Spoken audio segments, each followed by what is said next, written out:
Hello. They say retirement is the golden age of life, a time to finally enjoy the fruits of your labor. Well, I was all set for that. A house by the lake, no more early alarms, lazy mornings with coffee, and a view. It was supposed to be perfect. Except, turns out, my wife had a different kind of retirement plan in mind. The kind that involved draining my accounts, leaving me high and dry, and running off with a guy who probably still says, "YOLO." Funny thing is, she thought I wouldn't find out. She thought I'd just keep living in blissful ignorance, playing the role of the doting husband while she strategically positioned herself for a clean escape. But here's the thing. When you spend 25 years working your fingers to the bone to build a life for someone, you tend to notice when the cracks start to show. And the cracks? Well, let's just say they were more like gaping sinkholes. My name is Rob Patterson, and for most of my life, I did what every hard-working man is told to do: put my head down, work hard, and take care of my family. I started out in construction, worked my way up to site manager, and by the time I hit my late 50s, I had enough saved to retire early. Not Jeff Bezos money, but enough to ensure my wife and I could finally live the easy life without worrying about bills. My wife, Karen, yes, I see the irony, had been my high school sweetheart. We got married young, had one amazing son, and built a stable, comfortable life. For years, I believed we were the lucky ones. We had a solid marriage, or so I thought. We weren't rich, but we were comfortable. I made smart investments, put aside money for the future, and when Karen said she wanted a dream home by the lake for our retirement, I made it happen. I poured everything into that house, the best materials, the perfect location, all designed to be our forever home. But the thing about building a dream home is that you get so focused on the foundation of the house that you miss when the foundation of your marriage starts rotting underneath you. I started noticing the small things first. Karen had always been practical, never a big spender. But over the past year, she had started buying designer clothes, expensive skincare, new jewelry, things she used to roll her eyes at. I figured, why not? We were approaching retirement, and she deserved to treat herself. Then came the gym membership. Karen had never stepped foot in a gym in her life, always calling it a waste of money. Suddenly, she was working out 5 days a week, always with a fresh manicure and brand new yoga outfits. And the gym wasn't even near our house. It was 40 minutes away, despite there being one just down the street. At first, I convinced myself I was overthinking it. But then, I started noticing the girls' trips, weekend getaways with friends I had never met, vague explanations, receipts that didn't quite add up. Still, I told myself she was just enjoying her freedom, getting excited for retirement. But then came the burner phone. That's when I knew. No one accidentally gets a second phone, especially someone like Karen, who barely knew how to turn on Bluetooth. I found it in her gym bag while grabbing her car keys. The second I saw it, my stomach dropped. I didn't even need to look at the messages. I already knew. I had spent 25 years building a life for this woman. A home. A future. A retirement where we could finally breathe and enjoy everything we had worked for. And here she was, making her own plans without me. I wasn't just angry. I was done. But I didn't confront her. No yelling. No accusations. No dramatic fights. Because Karen thought she was outsmarting me. She thought she had time. Time to bleed me dry, to set herself up, to divorce me and walk away with half of everything I had worked for. What she didn't realize. I had time too. And I was about to make sure that when she finally decided to pull the trigger, she wouldn't be walking away with a single penny. People think that when you catch your spouse cheating, it's like a movie.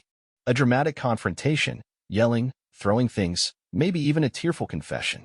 But that's not how it happens in real life. Real life betrayal is quiet. It seeps in like a slow poison, creeping under your skin until it's the only thing you can think about. That's where I was after I found Karen's burner phone. At first, I just sat with it. Didn't even turn it on. Didn't need to. I already knew what I'd find. There's a certain kind of instinct that kicks in when you've been with someone for over 25 years. You can feel the betrayal before you even see it. But I wasn't going to let her know I knew. Not yet. I had worked too hard to just throw everything into an emotional explosion that would end up with me losing half of everything. No. This needed planning. This needed patience. So I played dumb.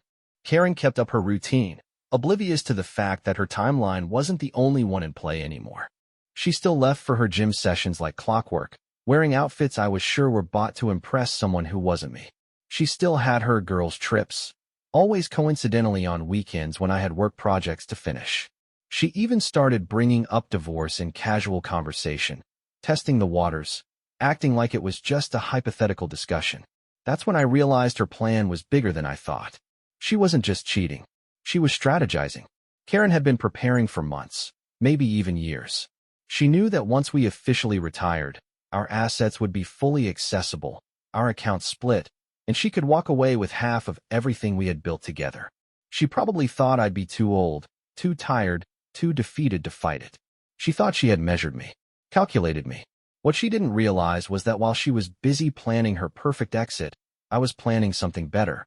I started making quiet moves of my own. First, I went through our finances with a fine-tooth comb. Karen wasn't stupid. She had been careful. No major red flags, no missing thousands of dollars, but I found the pattern quickly. She had been withdrawing small amounts over time, slowly funneling money into a separate account. The kind of trick you use when you want to disappear cleanly, without setting off alarms. But the beauty of doing everything in secret? You think you're invisible. I wasn't just looking at our shared accounts. I was tracking hers too. She had a separate savings fund I never knew about, and guess what? It was bigger than I expected. She had prepared well, but not well enough. I started adjusting things quietly. Our investments transferred into my name. The house, legally protected through a trust in my son's name. The savings? Well, Karen had been draining ours, so I decided to drain hers. Except I was a little faster. Bit by bit, I moved money out of reach. Not in a way that would be obvious, just enough to tip the balance in my favor. And she had no idea. She was too busy playing her own game, still convinced that she was winning. But my favorite part? I started dropping little breadcrumbs to make her feel overconfident. I started acting a little more clueless, even suggesting we take a trip after retirement to celebrate our new life together. I talked about finalizing our wills, making sure she would be well taken care of. I even handed her a credit card just for her, encouraging her to spend whatever she wanted, knowing full well that soon she wouldn't have a dollar to her name. Karen took the bait like a fish swimming straight into the net. Her spending increased. Her secrecy got sloppier. Her plans accelerated. I could feel it. She thought she was close. She was gearing up for the big move, getting ready to walk away with everything.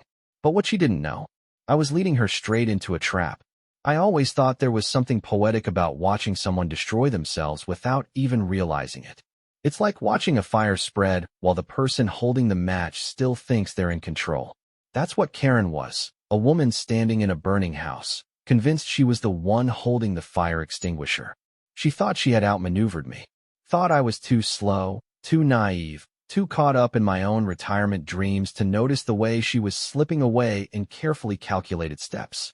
Every day, she got bolder, her confidence growing like a weed, wrapping itself around her brain, convincing her that she was untouchable. She smiled more, laughed at my jokes in a way that felt patronizing, not affectionate. She went out more, her excuses thinner, her returns home later. The burner phone disappeared one day, probably because she thought I was too dumb to ever find it. But that didn't mean the affair stopped. No, it just meant she got comfortable. Comfortable enough to take risks. Comfortable enough to get careless. Comfortable enough to make the mistake of assuming I wasn't already 10 steps ahead. The house by the lake had been our dream, but I noticed she started referring to it differently in casual conversation. My house. My new beginning. She would say things like, I can't wait to finally have my own space. Not our space. Her space. It was subtle, but it was there. Like she had already rewritten the story in her head. Like she had already mentally erased me from the picture. I let her believe it. Let her fantasize about this grand escape she had built in her head. Let her dream about a fresh start where she walks away untouched, clean, free. I let her sink deeper into her delusion, all while the floor beneath her was slowly being removed. She didn't know that the house was already out of her hands. I had transferred ownership to my son's name under a trust. She didn't know that the bank account she had been secretly pulling money into was now completely drained. Every deposit she made, every sneaky little withdrawal from our joint accounts, I had reversed. She thought she was siphoning money away for her perfect future. She had been saving for nothing. The best part? I didn't just erase her escape plan. I made sure she wouldn't even realize it was gone until it was too late. Because what good is revenge if the person doesn't feel the full weight of it crashing down all at once? No, I didn't want a slow burn. I wanted an implosion. A single moment of realization, a sudden collapse where everything she thought she had slips through her fingers like sand. I started feeding her timeline. I began talking about my big retirement surprise, about how I was working on a huge investment, something that would secure us financially for life. I knew she would eat it up. She thought I was talking about money, about more resources she could eventually claim. She had no idea the investment was her downfall. The day finally came when she thought she was ready. She tried to play it off casually, but I could see it, the slight hesitation in her movements, the careful way she packed a weekend bag, her fake concern as she asked if I would be okay while she visited a friend. It was laughable, really, how predictable it all was. She thought she was the mastermind, thought she was playing me like a fool. I let her go, watched from the window as she pulled out of the driveway, heading straight to her new life, the one she had stolen, built on lies, carefully planned for months. She had no idea that by the time she reached her destination, there would be nothing left for her. She arrived at the lake house. I knew, because I was tracking her car. She walked inside like she owned the place. She probably poured herself a glass of wine, imagining the new life she was about to have. I like to think she had one perfect moment, one last sip of arrogance before reality set in. Because when she tried to use the bank card connected to her secret account, it declined. When she checked her balance, it was zero. When she called her lawyer, he told her that her name was nowhere on the deed of the house. And then the phone rang. My call. She picked up. I could hear the desperation already seeping into her voice. I didn't say much. I didn't need to. Just one simple sentence. Enjoy your new beginning. I already have. And then I hung up. They say revenge is best served cold, but I prefer mine methodically planned, elegantly executed, and deeply satisfying. What's the point of retribution if the person doesn't feel every single consequence of their actions in one soul-crushing moment? No, this wasn't just about catching Karen in her betrayal. This was about ensuring that she felt the full weight of her decisions, all at once, with nowhere left to run. Karen thought she was escaping into a life of luxury, but what she walked into instead was a carefully designed disaster, one she had unknowingly built for herself. I had spent months dismantling every single safety net she thought she had. Every escape route was closed, every financial cushion she relied on had vanished, and every single piece of security she had been preparing was now completely gone. She had no idea that while she had been planning her future, I had been rewriting the script entirely. First, the money. Karen had been slowly moving small amounts from our joint account to her own private savings, assuming I would never notice. What she didn't realize was that I had full access to every account we owned, because, of course, she had never bothered to handle the finances. She thought her little transfers were invisible, but I had been quietly reversing every single one, redirecting her escape fund into a completely separate account under my control. By the time she arrived at the lake house, expecting to start her new life, her secret savings account was completely drained. Every dollar she had funneled away was now legally untouchable to her. She had been saving for nothing. Then came the property. Karen believed she was stepping into her dream home, the perfect retirement getaway she had imagined for herself and her new life. The problem? That house was never hers to begin with. While she had been daydreaming about her fresh start, I had quietly transferred ownership of the house into a trust under my son's name. The paperwork was clean, the legalities ironclad. She didn't own a single brick of it anymore. And since she had left on her own accord, she had no claim to the property. Legally, she had just walked into someone else's house. And then, just to make sure there was no way out, I had one last surprise waiting for her. The credit cards. Karen had relied on our shared credit cards for everything, assuming that once she left, she would just keep spending until the divorce was finalized. But I had already anticipated that move. Every single card was canceled in advance. The moment she tried to book a hotel, the transaction was declined. When she tried to buy groceries, the card was denied. When she finally checked her financial accounts, she found herself completely locked out. No access, no funds, no way to sustain herself. She had walked out of my life expecting a golden future, only to realize she had been left with nothing but a suitcase and a handful of bad decisions. And then, just as the panic was setting in, I made sure she heard from me one last time. The phone call. Karen answered almost immediately, her voice shaking, frantic, the panic starting to settle in. She had realized everything was gone. Every piece of her carefully built plan had collapsed, and she had nowhere to go. I didn't raise my voice. I didn't gloat. I just calmly explained what had happened.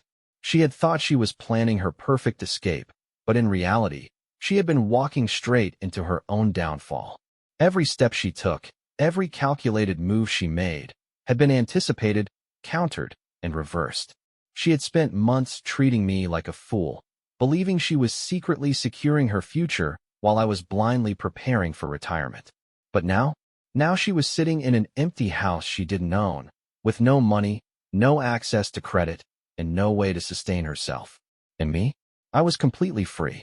There was no messy divorce battle, no drawn-out legal fights over assets, no emotional outbursts or confrontations. She had left on her own, thinking she was in control, but I had been the one in control the entire time. Karen had wanted a new life, and she got one, just not the one she was expecting. If there's one thing I've learned about people like Karen, it's that they don't process failure like the rest of us. They don't reflect. They don't accept blame. They don't sit with their mistakes and try to understand them. No, they panic. They claw, grasping for anything that might soften the impact. They scramble, desperately trying to find someone to blame, someone to manipulate, someone to clean up their mess. And that's exactly what Karen did. The moment she realized that the walls had closed in, that there was no money, no house, no backup plan waiting for her, she did what she had always done. She tried to make it my problem. The phone calls started immediately. At first, they were controlled, calculated, her usual way of playing innocent, as if the situation was just a little misunderstanding that could be sorted out if I'd just talked to her.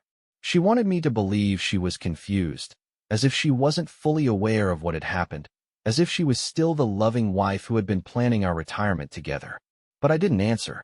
She left voicemails, long ones, filled with carefully measured words, trying to gauge how much I knew, how much she could still salvage. She asked me to call her back so we could talk things through, as if she had simply forgotten to pay the electric bill and not spent years planning to rob me blind.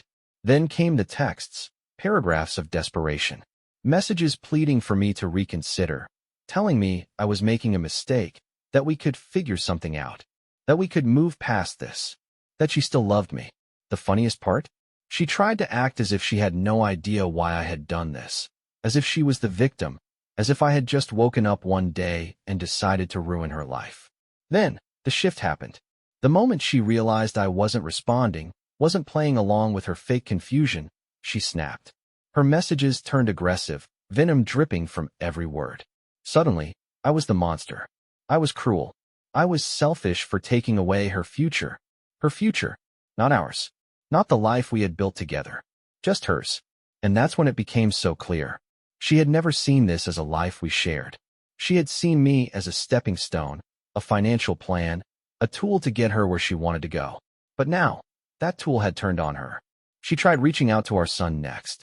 That was the part one had been waiting for. She thought that if she played the concerned mother angle, if she spun the story just right, maybe she could turn him against me. Maybe she could manipulate him into guilt-tripping me into helping her. She told him I had gone crazy, that I had locked her out of everything, that she was struggling, homeless, abandoned. She made sure to throw in every emotional buzzword she could, hoping to paint herself as the victim. But the problem with playing the long con is that, eventually, people see through the act. Our son had been watching. He had seen the changes in her, the distance she had put between herself and the family. He had been noticing her suspicious spending habits, the sudden interest in her appearance, the way she had started acting like she already had one foot out the door. And he had already known, because I had told him. I had sat him down before all of this unraveled and laid it out for him. Every detail, every step she had taken to secure her freedom at my expense. I didn't sugarcoat it. I didn't dramatize it. I just showed him the facts. So when she came to him, sobbing, spinning her web of half-truths and fake concern, he let her talk. And then he told her exactly what he thought of her. She called me one last time after that. I didn't answer, but I did listen to the voicemail. Her voice was hollow. Not angry, not crying, just empty. As if she had finally realized the full weight of her reality. She told me she had nowhere to go, that she didn't know what to do, that she never thought it would end like this. And for the first time in her life, I think she was finally telling the truth. Because she hadn't just lost money. She hadn't just lost a house. She had lost everything she had bet on. She had lost the future she thought she was securing for herself. She had lost the trust of the son she had ignored while planning her perfect exit. And worst of all, she had lost the safety net she had spent years believing would always be there. I deleted the voicemail without responding. She wanted a new life. She got it. I always thought revenge would come with a loud, victorious moment, like something out of a movie. A grand confrontation, maybe a few well-placed insults, a dramatic exit while the defeated villain crumbles. But real revenge isn't loud. It isn't flashy. It's the absence of noise. It's the deafening silence that follows when someone realizes they have lost everything, and there's no one left to hear them scream. Karen disappeared from my life after that final voicemail, and honestly, that was the best outcome I could have asked for. I didn't need to see her fall apart in real time. I didn't need to hear her sobbing in person or witness the frantic attempts to pick up the pieces of her shattered plan.